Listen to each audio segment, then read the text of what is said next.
Painting trees. Quite possibly one of my absolute favourite things to do. In this tutorial, I'm going to show you how to paint trees in watercolour, and hopefully that'll give you the skills and confidence that you need to paint them too.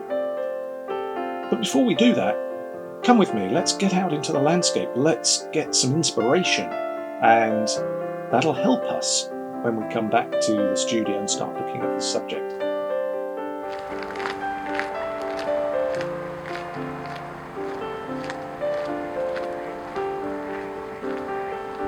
It's a gorgeous sunny afternoon here in the middle of rural Sussex. It's quite sunny, but it's cold and it's crisp, and there's just a sort of little teasing wind as well. Well, I thought this was the perfect place to come to do the next tutorial that I had mentioned previously, which is how to paint trees in watercolour. This area here is known as the Ouse Valley. The River Ouse runs along the bottom here. What I'm going to do is, I think I'm going to go down into the valley, take a few shots, make some sketches, just spend a bit of time looking at the trees, studying the trees, because ultimately that is what you have to do if you're ever going to be able to paint these things, which you need to do if you're a landscape painter. Trees are not only in most landscapes, but they're incredibly important as features. They allow you to direct the eye through a picture. They're very, very useful for compositional purposes. The way that they're structured, certainly at this time of the year, allows you to get a sense of depth into your work by looking through trees to the landscape beyond, so that you have overlapping elements within the painting. Really, really helps to create that illusion of 3 dimensions in your 2-dimensional painting.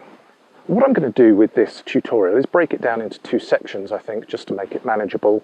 The first one, we'll just have a look at trees in general and how they fall into the landscape, their role, how we paint them close up in the foreground, how we paint them in the middle distance, and also how we paint them in the background. One of the things that we will look at, and it's fundamentally important, is that trees have come up out of the landscape, and yet often in our paintings it looks as though we've stuck them onto the landscape.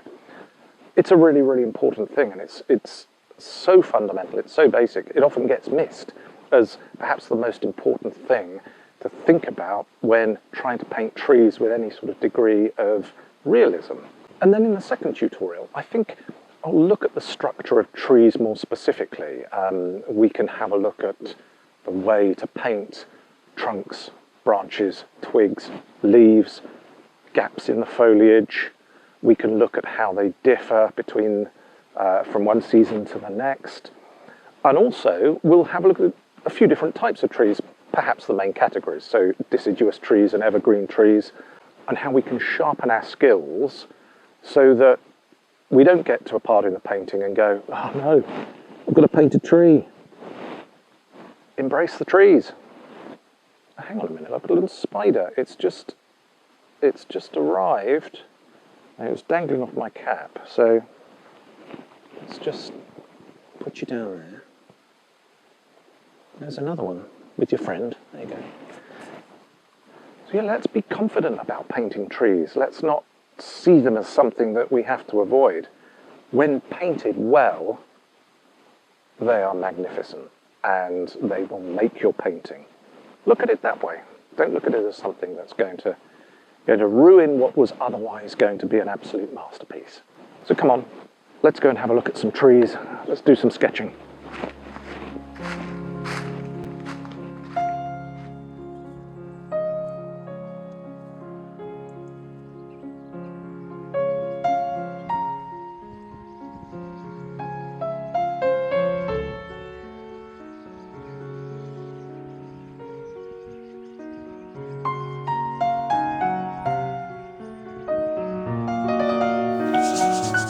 Pretty chilly out there. Beautiful though. And I've got my cup of tea, so we're good to go. Let's start painting. I've chosen this picture as one to work from because it's got a nice combination of background trees, middle distance trees, and trees in the foreground. And that's going to allow us to understand the different treatment that's required to paint trees at different parts of the landscape in terms of trying to achieve depth and perspective. Very, very important within landscape painting. And what we're going to do is start off with background trees. And the point here is to notice that in many respects we're not even painting trees. We are simply making simple shapes on the paper that suggest that they're trees, because we don't want detail in the distance. It helps to rob the painting of any sort of depth and perspective. I'm not going to go into that in too much detail here because I'm going to do another tutorial on that specifically. Suffice to say that when you're painting background trees, just allow simple shapes to develop and suggest areas of trees, individual trees, hedges, that type of thing. So what I'm going to do, I've got some blue mixed up here for the sky and so a sort of warm colour for the field. And I'm not going to try and make a painting of this particular scene as such. I'm just going to pick elements from it and demonstrate the techniques. What I will do at a later stage is a follow-up video, and it's just going to be a demo of me painting either this scene or a scene very similar to it, where the techniques that I show you can be incorporated into a final painting. So let's put a simple sky on here.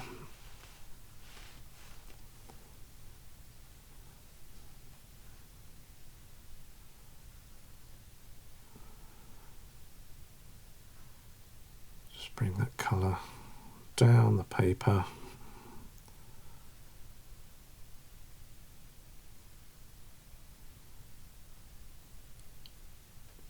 And then we'll go into our sort of mucky earth colour here.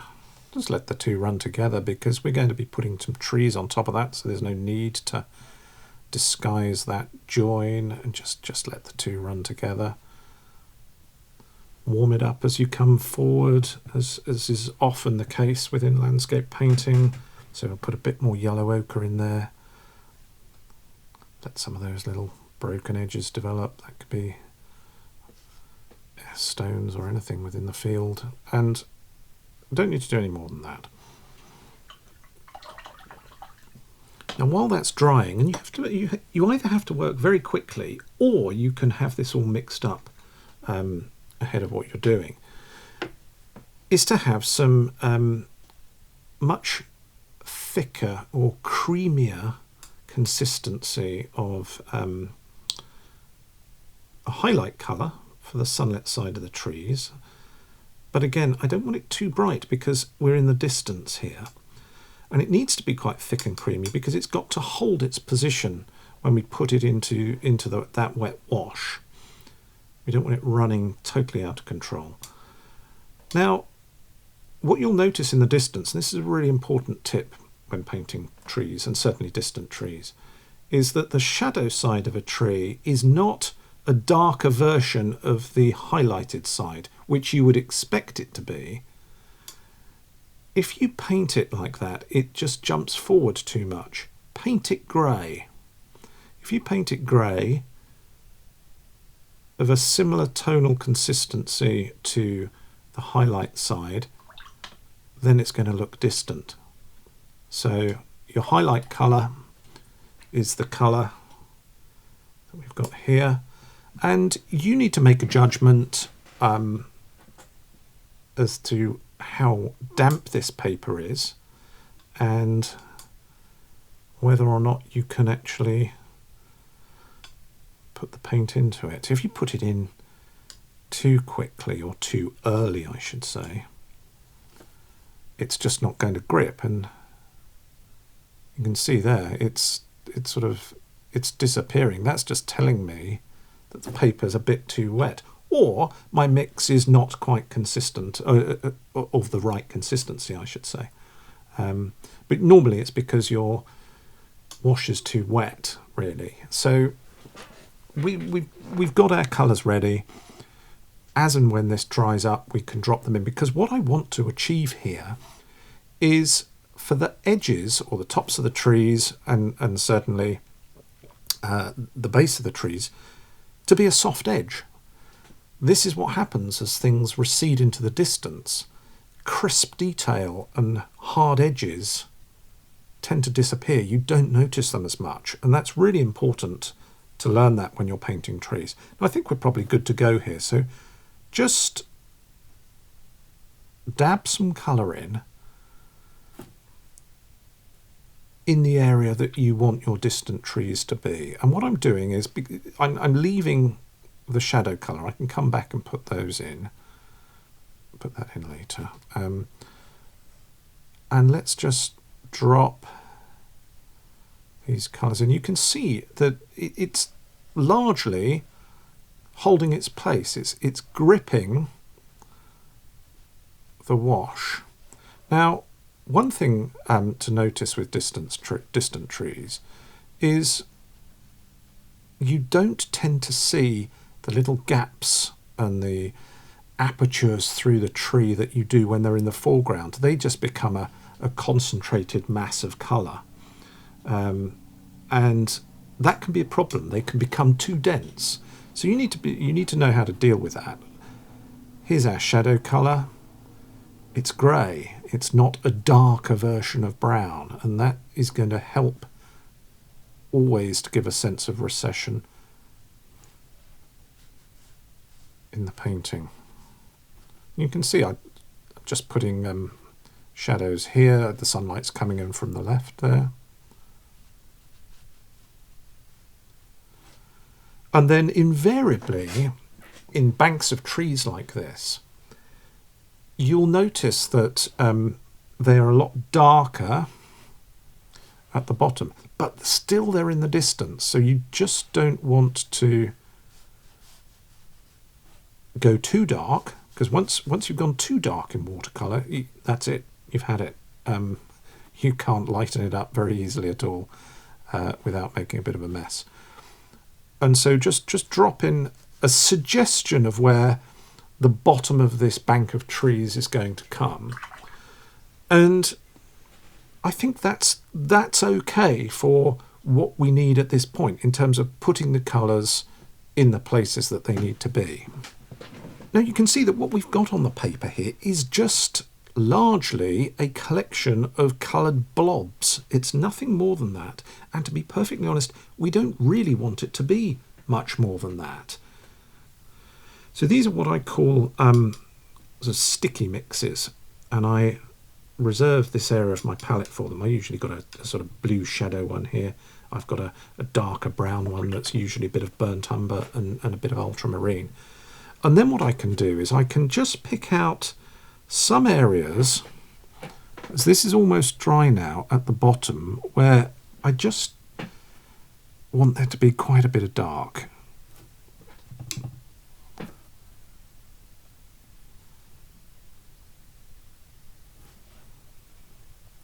It's just giving a little bit more definition to this area here.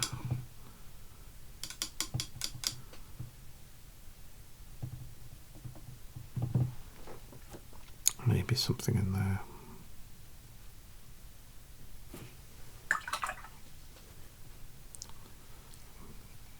It's a bit obvious, so I'll blend that out with a damp brush. Now that this is almost at the point of being too dry to work with, I'm just going to suggest in one or two small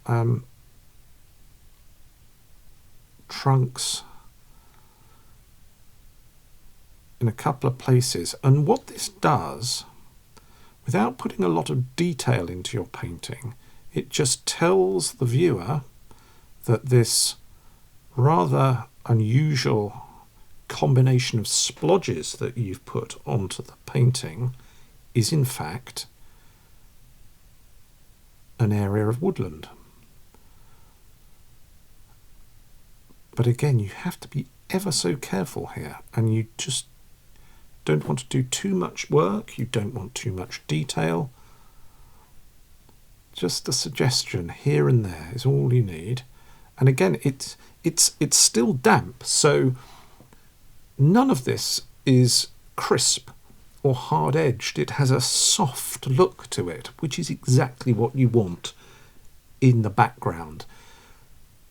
So by and large, that's how you paint trees in the background. You can see from this painting that I did of Cleve Common near Cheltenham that when you go really far into the distance, the trees, individual trees, woodlands, copses, they are nothing more than just a darkish line put into a wet wash, allows it to run out a little bit, and then that's all you need. You don't need any more detail than that. And this is often where people struggle with painting trees. By putting too much into the background, you've got nowhere to go really when you need to start painting middle distance trees or foreground trees that have got a lot more detail in. Everything becomes jammed together and the viewer doesn't really know where to look. So with your background trees, allow them to stay like this. Well, I'm just going to let that dry up now, and then we can look at some middle distance trees, how best to paint those. If you're finding the video helpful, please click like. Also, many of you have subscribed, and thanks very much for doing that, because again, that's really helpful. If you haven't subscribed, please do, because the way that YouTube works, the more subscribers, the more likes, the more activity that I can capture on the channel allows me to make more of this sort of content and bring you these types of tutorials and tips. Anyway, back to the painting. Let's have a look at middle distance trees. Now I'm going to give you a little tip here, a little subject to practice if you like, and it will help you tremendously when you come to paint trees, particularly trees that are in the middle distance. And it's to get a pad of paper or sheet of paper, whatever it is, and just fill it up with shapes like this. A reasonably concentrated mix on the brush. Rough paper is perfect for it. And then make shapes like this. Clean your brush off once in a while, or have a damp brush handy, and you can soften little areas on it. You don't have to, but it's quite nice. It varies it up a bit. You can get your finger in there, and it often helps too. Put in some of your darker shadow colour while this is still wet. Just drop it in here, and you can see that the shape here that is random, it is soft here and here now, but it's jagged, is starting to look like a tree. Then, while it's still wet, take your rigger brush and go into a darker sticky mix of paint and just run a trunk up into the tree, or two, there could be several little trees growing here, and that's all you need to do. But before the bottom of that trunk dries, take a shadow colour or green or whatever this tree is growing out of. So let's just have a bit of green.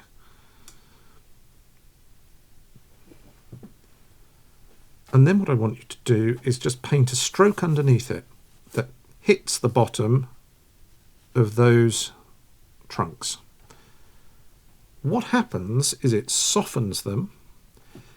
It allows the tree to look as though it has grown up out of the landscape as opposed to having been stuck on it, because that is a problem that I see all the time in paintings, and it's a problem that I used to encounter regularly when I was learning to paint.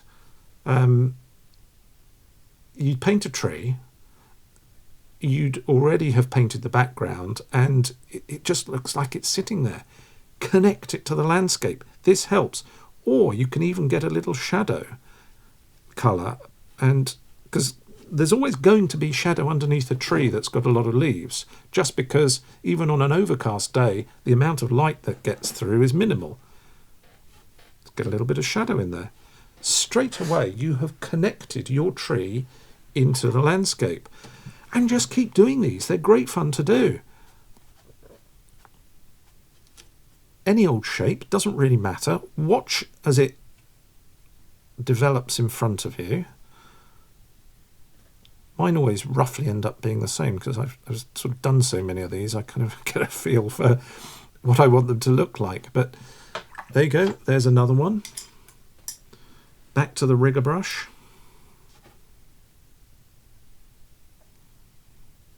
Let that run into the wet areas that are leaves and small branches.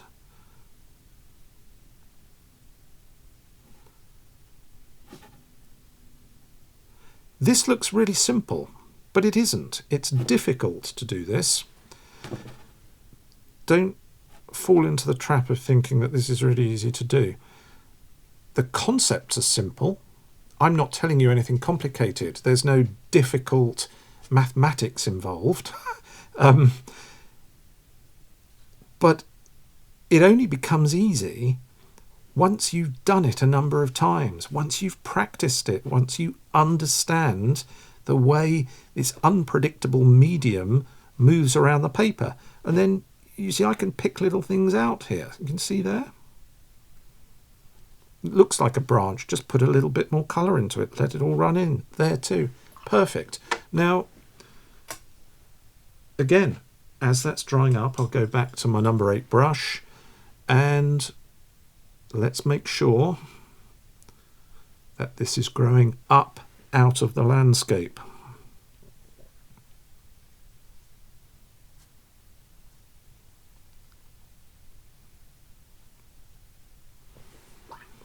There we are. Again, a little bit of shadow doesn't hurt.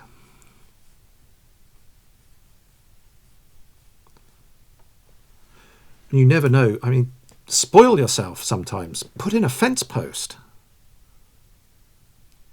Okay.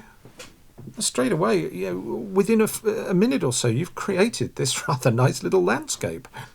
So let's go back to our image that we've been working from, and we'll put a tree or a couple of trees, not dissimilar to this, on top of our background trees. So we need to warm the colours up, and I'm going to use a little bit of light red here, a little bit of burnt umber. It gives a rather nice autumnal vibe to those distant trees. It helps them jump forward a bit. More shadow colour, but again, this is slightly stronger in tone.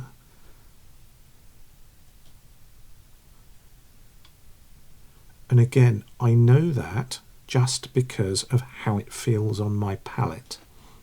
I can feel the consistency of the paint, and I can see how it's moving. And I know, without having to refer to endless tonal charts, which I don't particularly like doing for colour, I just know that that is tonally going to be darker than what I used in the background. And of course I was painting wet into wet then as well, so that has an effect of further diluting it. I've still got a bit of sticky mix there that I can use for the trunks. And here we're now moving away from having everything soft to having a combination of soft edges and hard edges, which automatically will help it to jump forward in the scene.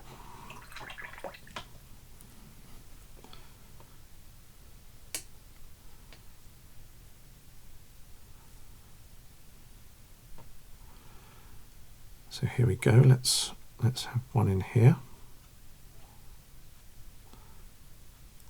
Make sure you leave gaps so that you can see areas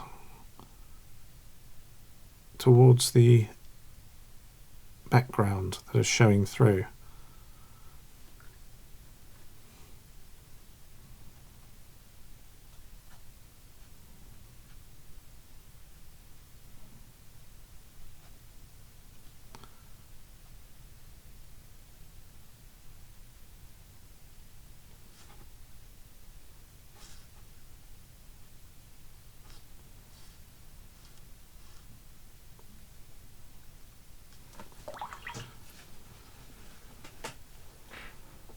damp brush, just soften off some of these edges.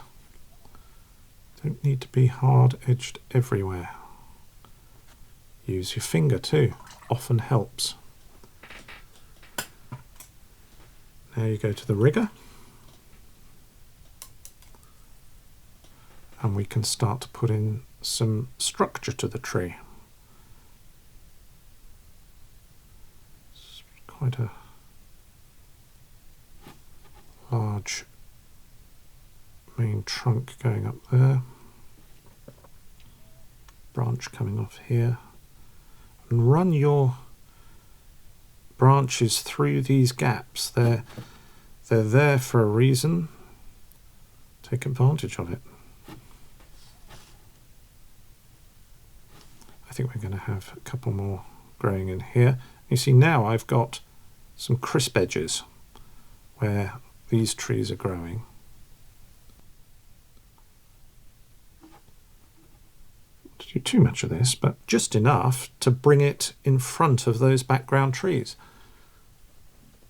As we said previously, don't leave it like this. These trees have been stuck onto the landscape. We don't want that. So let's get this warm colour here, and we'll just drag something across the painting, let it pick up the bottom of those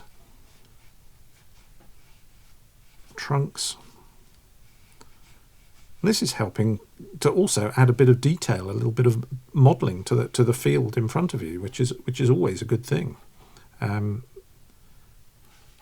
really helps.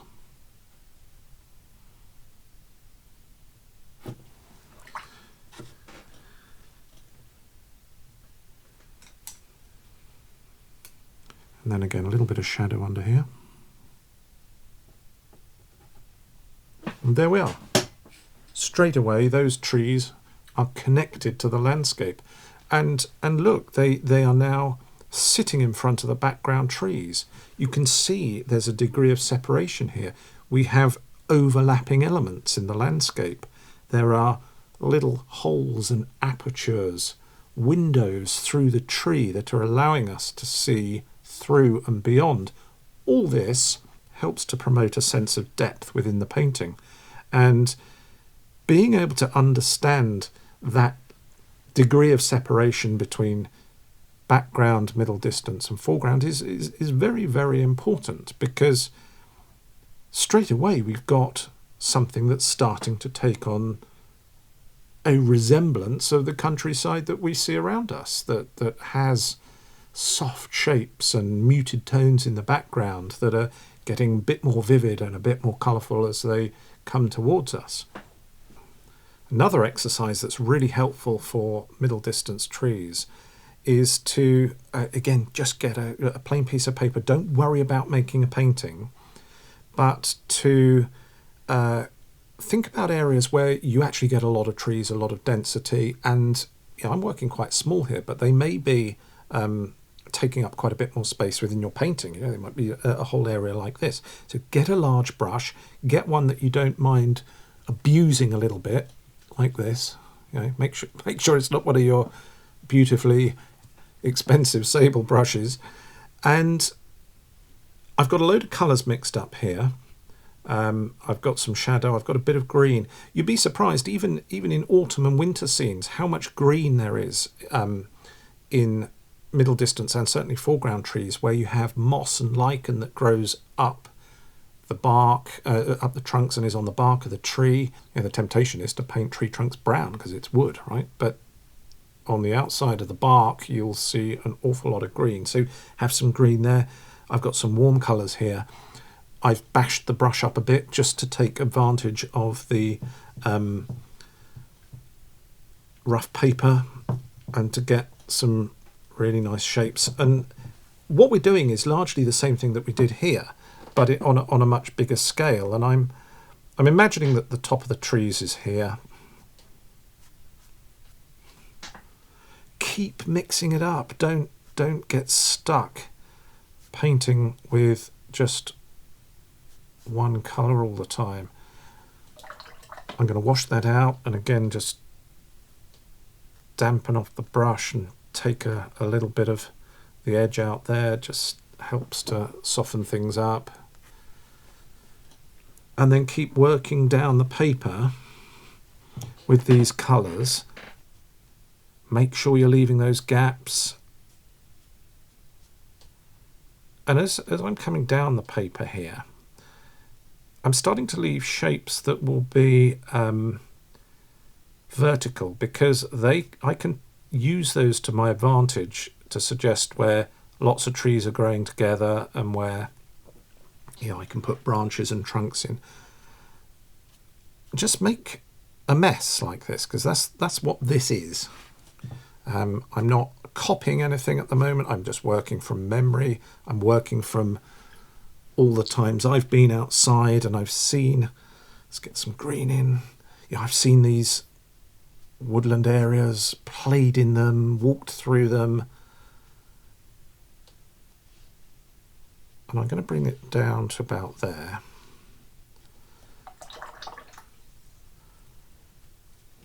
And then go back to your rigger brush, and still using these mixes here, you can darken them up a little bit. Start to look at what's developed in front of you and think, okay, how can I turn this into an area of trees? Well, let's get some dark down here and maybe connect something through there. Start running shapes back up the paper. And these will be trees that are at some distance within this area of woodland. Look at these gaps at the bottom and say, okay, what could I put in there? How about a nice crisp trunk that just gets lost in a mass of trunks and branches up here? Because you can't paint them all. There's just far too many. And in fact, it just wouldn't look that good anyway. But just pick out one or two. Again, that can be quite a nice shape. These vertical gaps that I've left are starting to sort of suggest gaps between the trees in the foreground. Let's mix up a bit more green.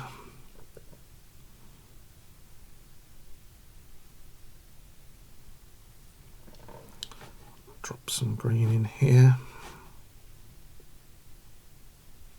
I can tell that's starting to get a lot drier at the top of the paper, because of course the board's on an angle, and so what is at the top of the paper dries a lot quicker than what's at the bottom. So we may need to start using a thicker mix so we don't get runbacks, and then just start bringing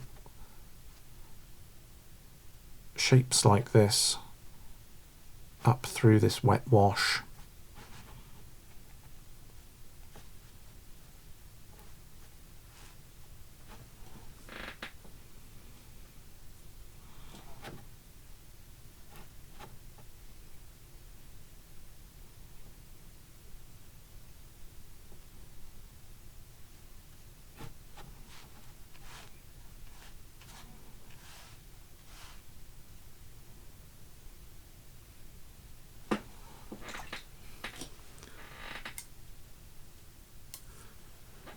And then you can just keep working this until it's too dry to do anything with. I mean, at the moment it's not. It's fantastic. It's lovely and juicy and wet still down here.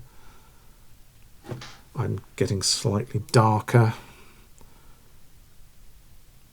I'm filling in some of these gaps. I'm running branches off to the side. Some edges are soft, some edges are hard. And I'm creating this rather nice area that's starting to look a lot like mass of trees.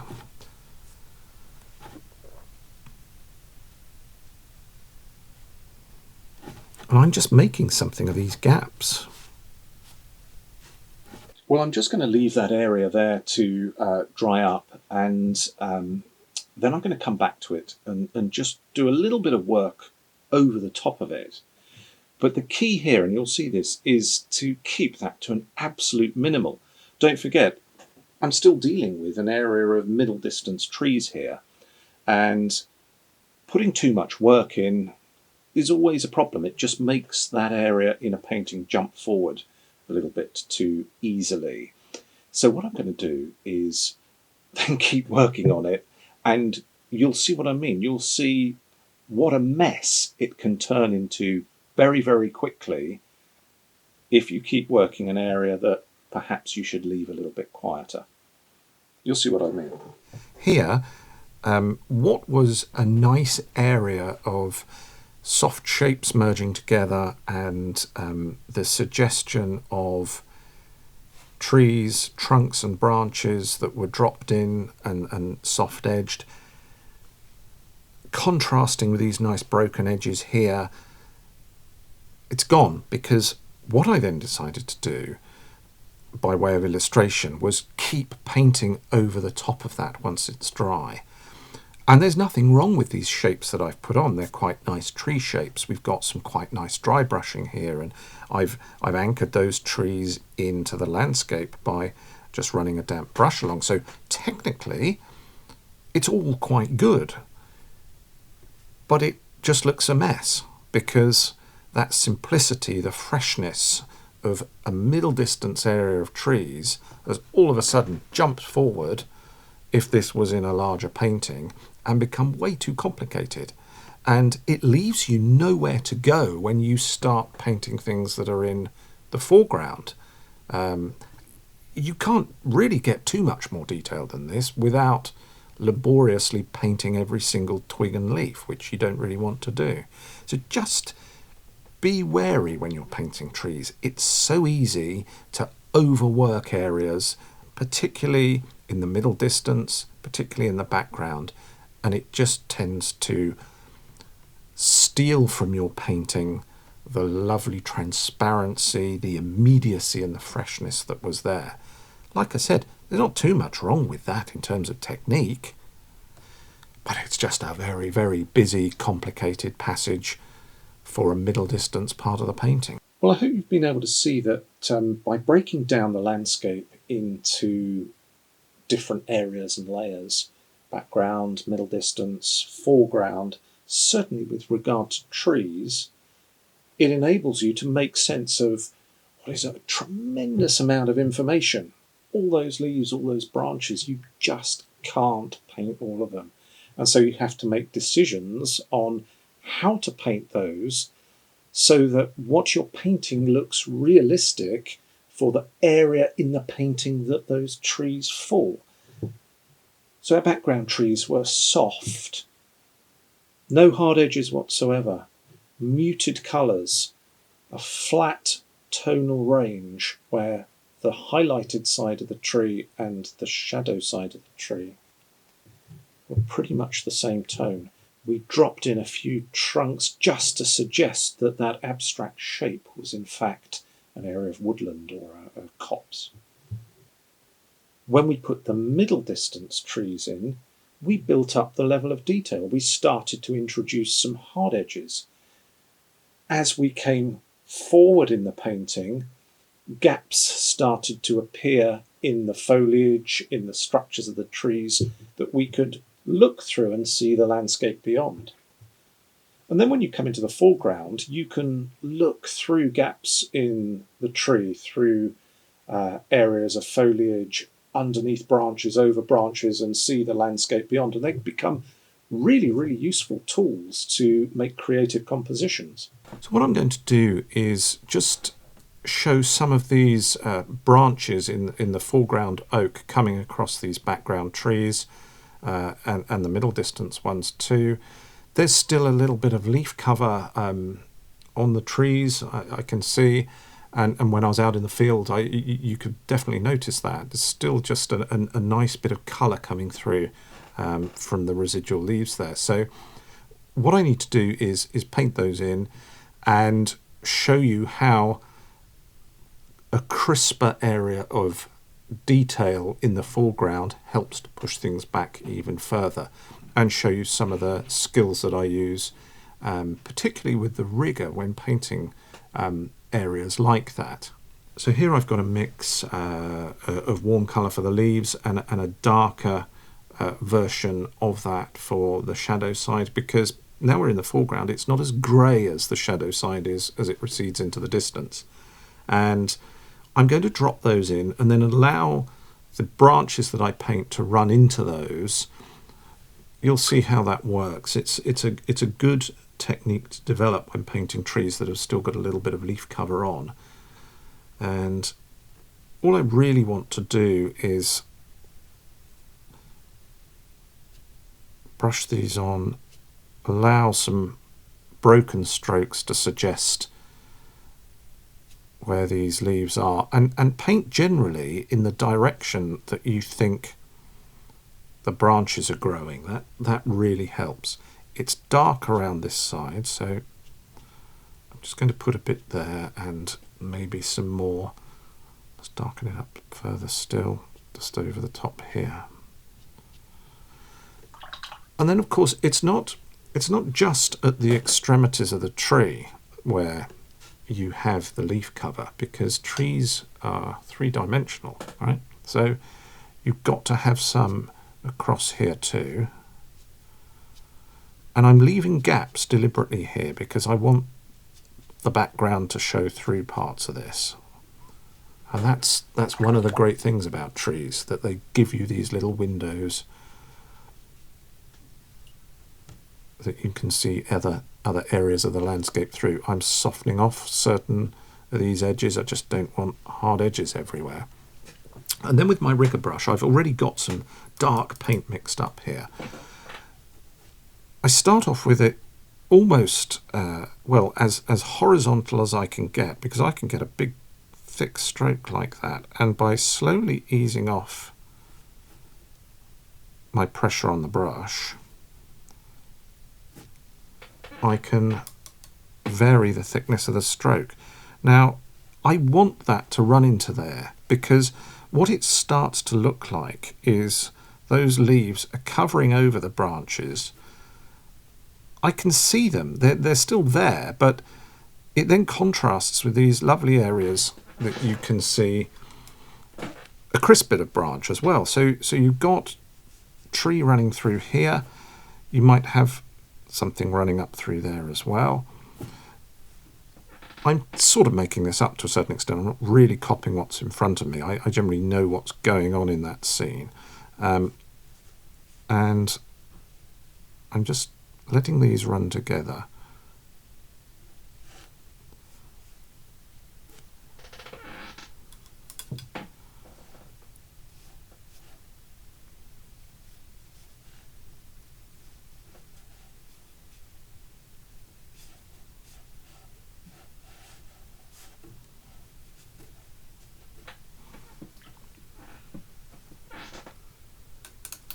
Vary the colour. This is a greeny mix, which is nice, and I'll just make some branches come across the landscape here, some falling towards us. Always remember to do that.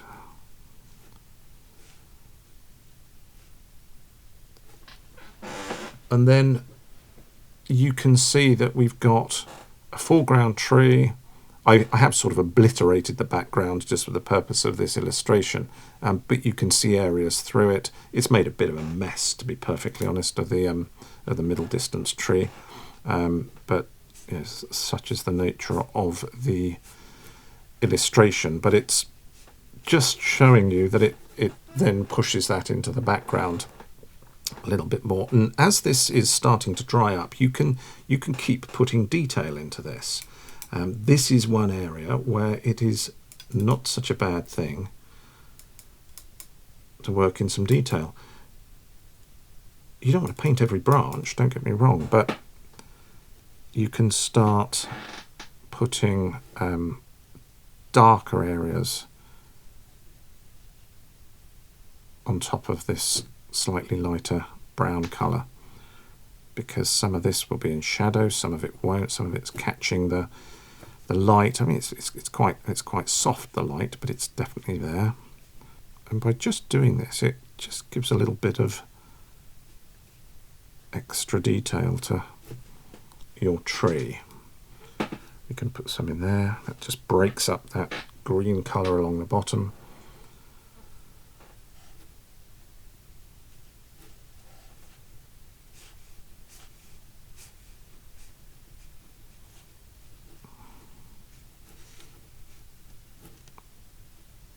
And this is just a little part of the oak tree, but it's gone over the top of the background trees, it's gone over the top of the middle distance trees, and we've essentially got those 3 layers. And as you can see, it's a lot more crisp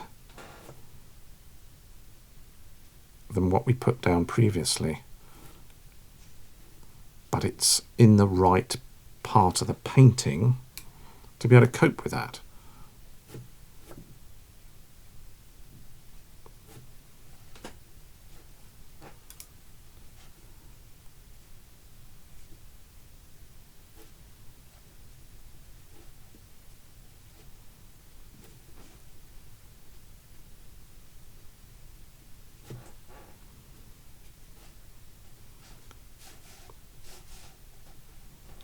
It's by no means a perfect example, but hopefully you're getting the idea that you can just see there with that stroke, it started off with a sharp piece of branch there, and it's just disappeared into that damp area of wash that I put on to represent the leaves and the twigs. And that's nice, because that lost and found all the time is exactly what a tree looks like when you're standing there in the field and observing it.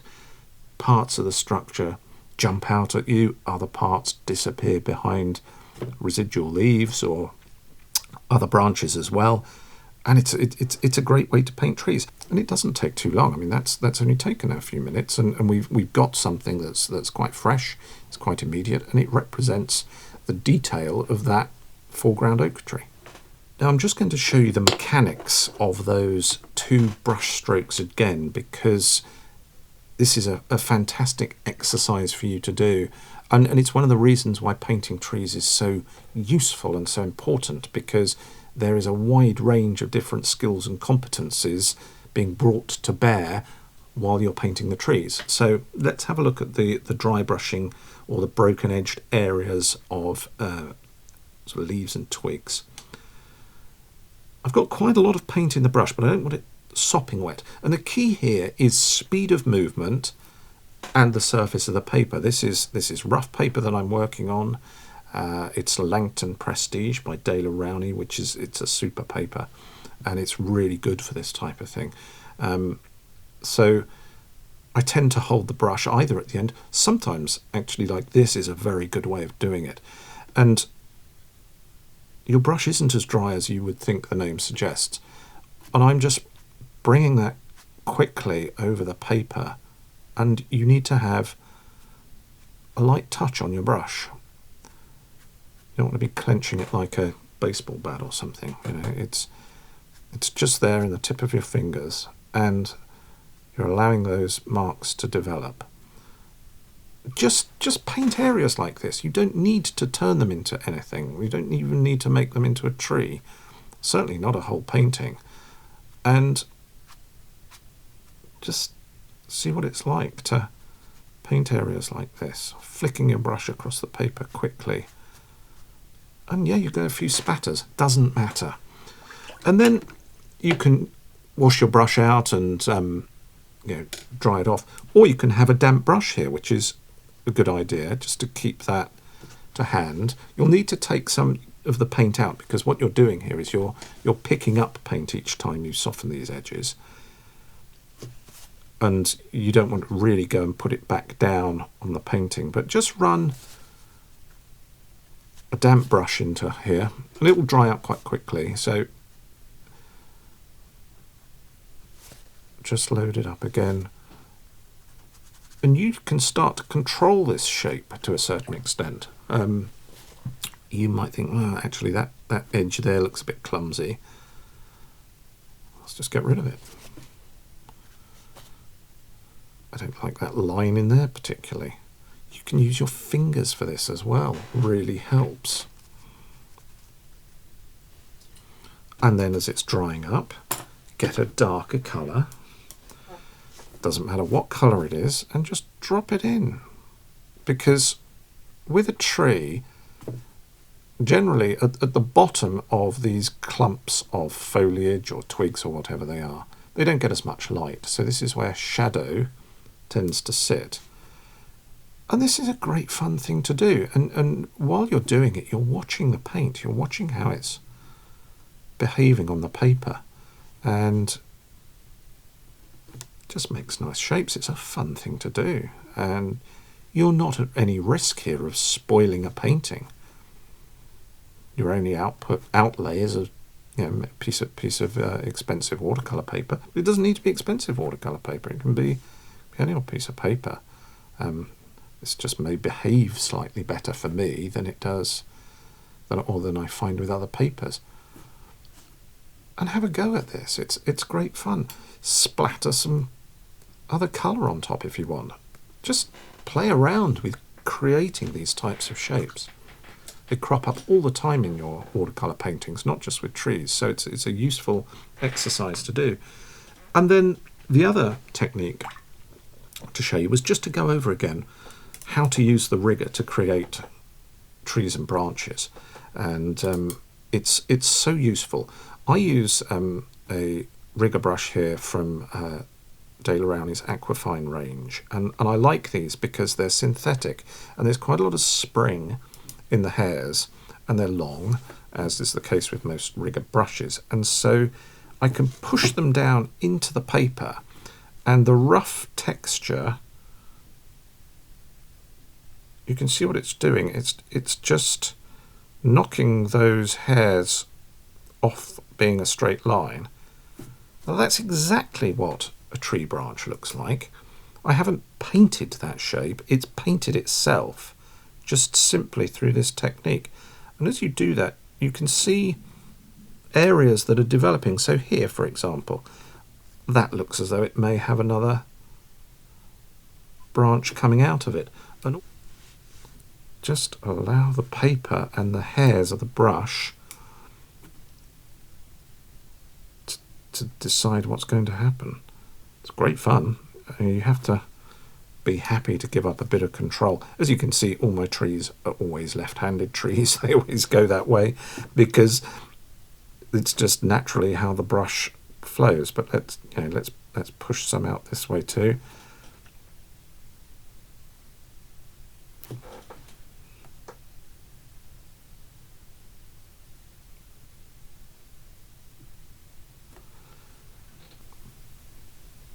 Just push that brush down into the paper and then ease up on the pressure and allow it to taper off. Go back into it again, same thing. You see? It looks simple, but it requires a lot of practice, and that's something you can do.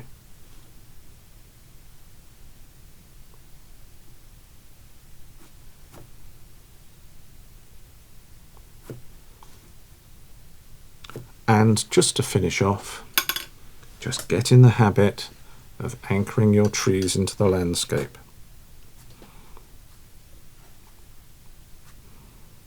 There we are. So why don't you have a go at these exercises? They're great fun to do and they're so helpful. The more you practice them, the more confidence you'll have when you are painting trees in the context of a larger landscape painting. In this video, we've largely been concerned with trees in general and where they sit within the landscape, how to connect them to the landscape. And in the next tutorial, I'm going to show you more specifically how we deal with some of the problems that we encounter when painting trees. I'll give you a few tips on how trees differ during the seasons and how we can best understand those and paint those in watercolour too. Now, the last thing I wanted to say is, of course, get out and about, get into the countryside, take your sketchbook with you, take a camera with you, or just go for a walk and have a look at trees, have a look at their structures, understand their place and their importance within the landscape. If you can't get out and about to do that, not everybody can, I understand that, then you should get this book. It's called Wildwood, A Journey Through Trees by the late Roger Deakin. It's just wonderful. It will inspire you, it will renew or fire up your enthusiasm for trees. It's beautifully written. It really is a wonderful read, and I can't recommend it highly enough, because you're not going to get the inspiration you need from Google, from Pinterest, useful as they are for visual reference, or even your own photos for that matter. If you can't be outside in the countryside, just read this, and then you'll feel compelled to go and paint some trees. Well, thanks for watching. Hope that's helped, and look forward to seeing you next time.